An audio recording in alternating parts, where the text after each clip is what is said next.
about the Air Force. But you said like the real deal about the Air Force. There's assholes in the Air Force who don't want you to promote. You talked about that. You talked about your experience with those people and how you just give them the middle finger and promote it anyway. Nobody else like gave an example of like struggle because of other people in the Air Force. Brother, I so appreciate you pointing that out because I forgot that I did talk about that real talk, which is so crazy funny to me because I delivered the talk and yet I forgot I mentioned I that. couldn't forget. I'm glad you did because let me tell you why I'm so happy. One, I hope it proves that I was being authentic. Two, I feel better. Now I know that. So back to the analogy about parent and child, remember? Or so if you become a supervisor and you have a troop, now I know my suffering, my painful experiences and suffering wasn't for nothing, wasn't in vain. I went through a very difficult time where just cowardice. You know how Will Smith walked up to Chris, his name's Chris Rock, right? I think so, and smacked him? Yeah.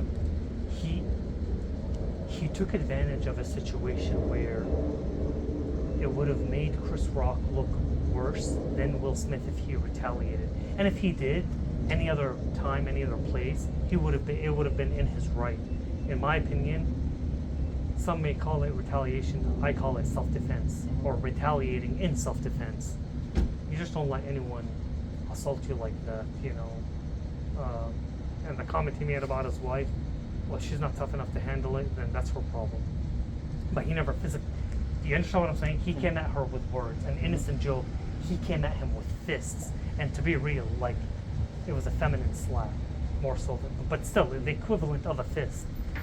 So he came at you with words, which don't put you in physical danger, and you came at him with fists. That doesn't make any sense. And you're the bigger man. You don't come back at him. So he did it in a situation. I'm going somewhere with this analogy. He did it he took advantage of the platform. It was an official ceremony where it's not only adults, but like successful adults, and it's on national TV. Do you really think Chris Rock is going to stoop down to your level? If it was in a dark alley, just you and him, it would be a different story. I'm sure he would like try to smack you back or punch you back. But on national TV, everybody's wearing tuxedos, dressed up for a special occasion. So he took advantage. The coward, I'm talking about Will Smith, I call him Ill Smith. The coward took advantage of the situation to act and behave like a coward. Throughout my career, I dealt with dirtbag cowards like that. I'm like, by default, in BMT, some dirtbag kid yelled at me while I was sleeping, called me dirtbag airman, because there was another trainee who was malingering the whole time. He got a waiver, a medical waiver, because he said, oh, my hamstring hurts. Therefore, I can't do, I think it was called entry control monitor duties. So basically, I had to stand in front of the door and guard it. He didn't want to do it.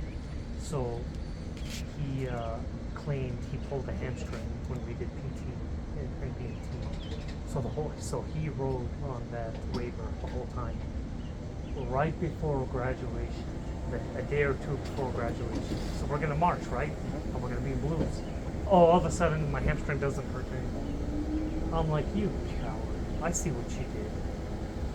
To skip all the duties, you applied for the medical waiver. But when it was graduation time and we have a long, you remember the march, wasn't it long? Yeah. We have a long march. Now all of a sudden, your hamstring doesn't hurt.